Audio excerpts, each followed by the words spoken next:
Friday, October 20th.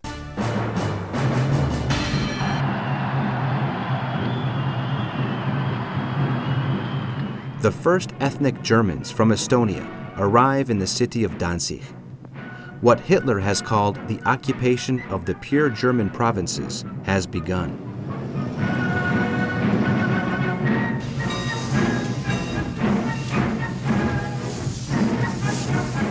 Australian Prime Minister Robert Menzies issues a press statement announcing the reintroduction of compulsory military training with effect from January 1st, 1940.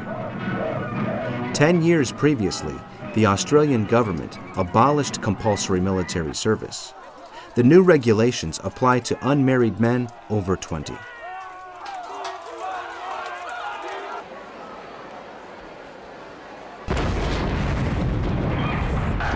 From Berlin, Hitler decrees the removal of the more than 3 million Jews in occupied Poland, who are to abandon their homes and businesses and travel to the Jewish ghetto in Lublin.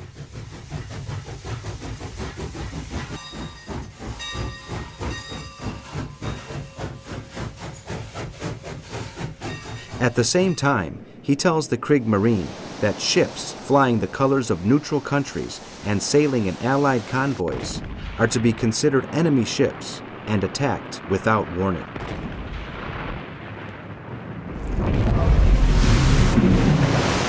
On the Western Front, British troops continue digging defensive positions along the Belgian frontier to plug the gap between the end of the Maginot Line and the coast, while French and German troops nervously patrol the area between the Moselle and the Saar rivers. Saturday, October 21st.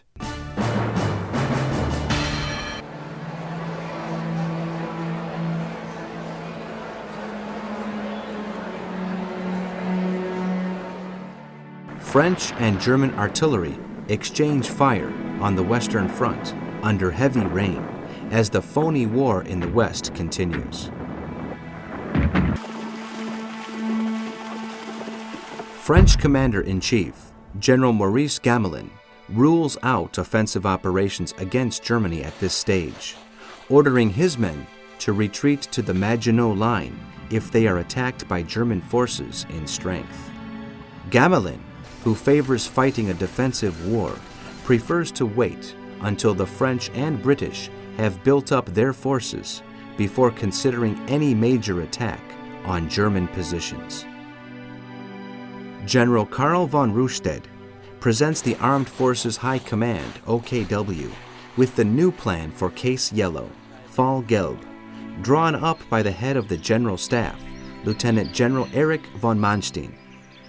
This version of the plan envisages a large-scale offensive against the Western countries through the Ardennes, avoiding the Maginot Line. Hitler greets it with enthusiasm. In a speech to the Nazi Party leaders, Hitler says that Britain and France will be humiliated, and afterwards he will return his attention to the East to show who is boss there. In Washington, the researchers involved in the Uranium Committee meet for the first time. They are led by the scientists Enrico Fermi and Leo Szilard. Sunday, October 22nd.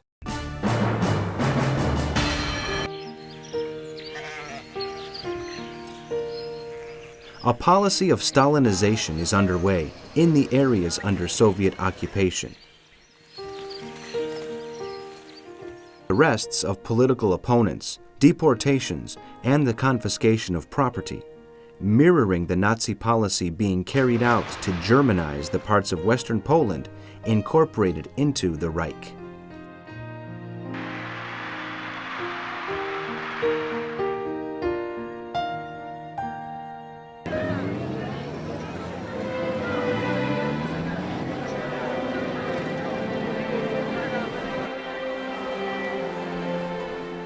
The war of words goes on between Berlin and London. change the situation by force. Here is the paper. Of Hitler and Utan, than we were at the beginning of September. We welcome you here for yourself. Nazi propaganda minister Joseph Goebbels, whose maxim is, if you tell a big lie enough and keep repeating it, people will eventually come to believe it, calls the First Lord of the Admiralty, Winston Churchill, a liar.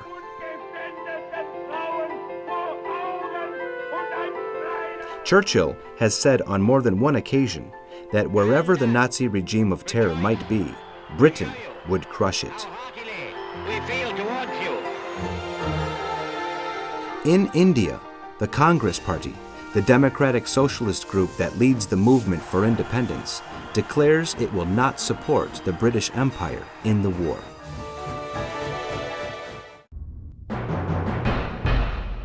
Monday, October 23rd.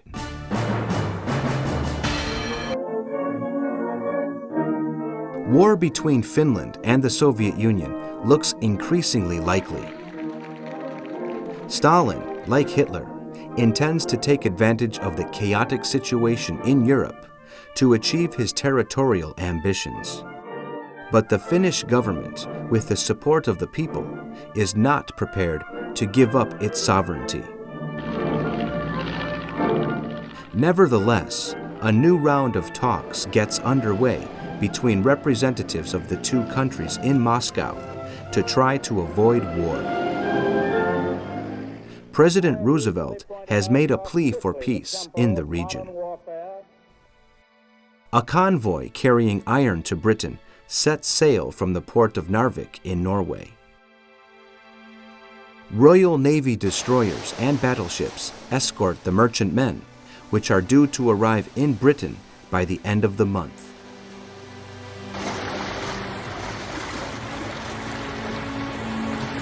Meanwhile, the U.S. cargo ship, the City of Flint, seized by the German pocket battleship Deutschland, some 1,200 miles out from New York, is sailed to the Russian port of Murmansk by the German crew, who have declared the cargo of lubricating oil to be contraband and the ship to be a prize of war.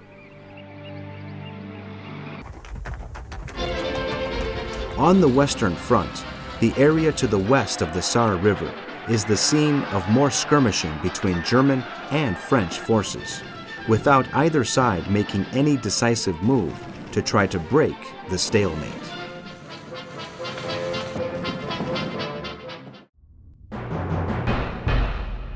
Tuesday, October 24th.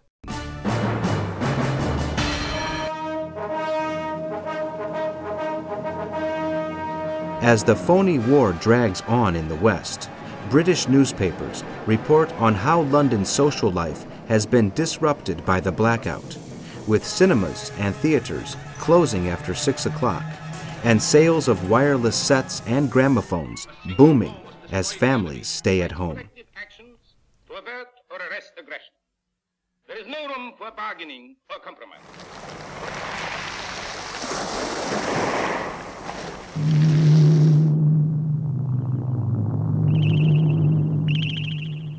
Warned by the Allied intelligence services of an imminent German attack on Western Europe, the commanders of the French and British armies agree that their troops must protect the Belgian area of the River Scheldt around Antwerp, considered one of the largest ports in the world.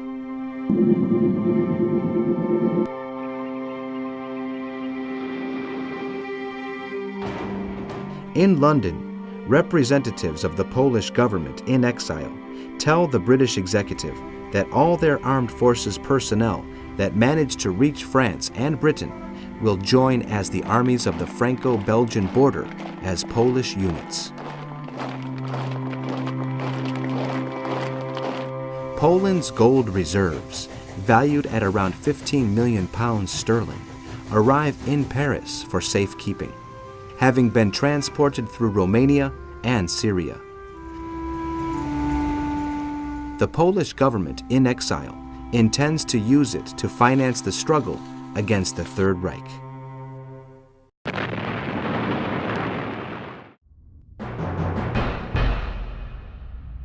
Wednesday, October 25th.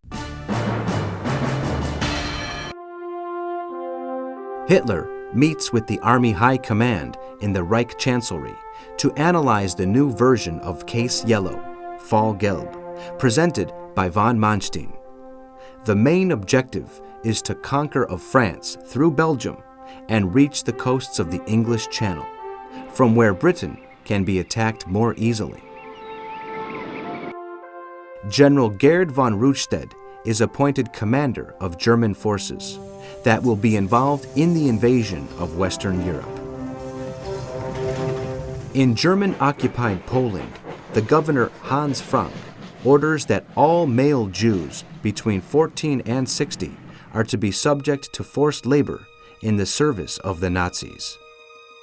In a short time, thousands of men and children are at work in inhuman conditions in around 100 labor camps. In Britain, the Handley Page Halifax bomber makes its first official flight from the RAF airfield in Bicester. The Halifax, a 4-engine heavy bomber, is destined to play an important role in the air war. In the Sea War, the German submarine U-16, captained by Horst Wellner, is spotted by British ships off the coast of Dover. U-16, which is one of the U-boats that have been engaged in laying mines in the river mouths of ports and in areas of heaviest maritime traffic around the British coasts. Attacked and badly damaged, the submarine manages to get away, but later sinks with the loss of all the crew.